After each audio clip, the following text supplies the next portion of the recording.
మర్రి చెట్టు విత్తనం ఎంతో చిన్నది అయినా ఎంత పెద్ద చెట్టై విస్తరిస్తుంది. అలాగే మనసు పెట్టి చేసే ఏ చిన్న పనైనా సత్ఫలితాలను ఇస్తుంది. దీపం చిన్నదైనా ఎంతో వెలుగునిస్తుంది. కాబట్టి ఏ పనైనా మనసారా చెయ్యాలి. ఇక వీడియోలోకి వస్తే బుల్బుల్ అరటికాయలు ఇంట్లో ఉన్నాయి. మీరు పెద్ద సైజు అరటికాయలు అయితే తీసుకోండి. అరటికాయలు అంటే పెద్దగా ఇష్టం ఉండదు, అందుకే ఎప్పుడో కానీ వండను. ఈసారి అరటికాయలు చూడగానే చేపలు లేని చేపల ఫ్రై అయితే గుర్తొచ్చింది. దీనికోసం ముందుగా అరటికాయలను అయితే ఇలా కట్ చేసుకొని మధ్యలో చిన్న హోల్ అయితే పెట్టుకోవాలి.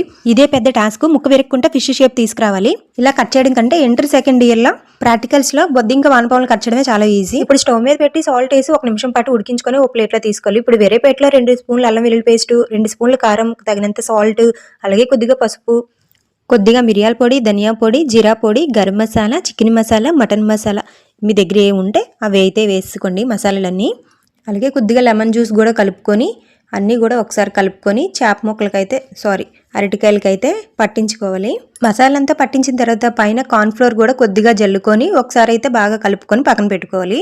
తర్వాత స్టవ్ మీద ప్యాన్ పెట్టుకొని 2 టేబుల్ స్పూన్ వరకు ఆయిల్ అయితే వేసుకొని ఆయిల్ మరిగిన తర్వాత మనం కలుపుకున్న ఫిష్ ముక్కలు కూడా వేసుకొని 2 వైపులా ఎర్రగా వచ్చినంత వరకు వేగించుకొని ప్లేట్లోకి తీసుకుంటే చూడడానికైనా తినడానికైనా ముళ్ళు లేని చేపల ఫ్రై అయితే రెడీ అయిపోతుంది.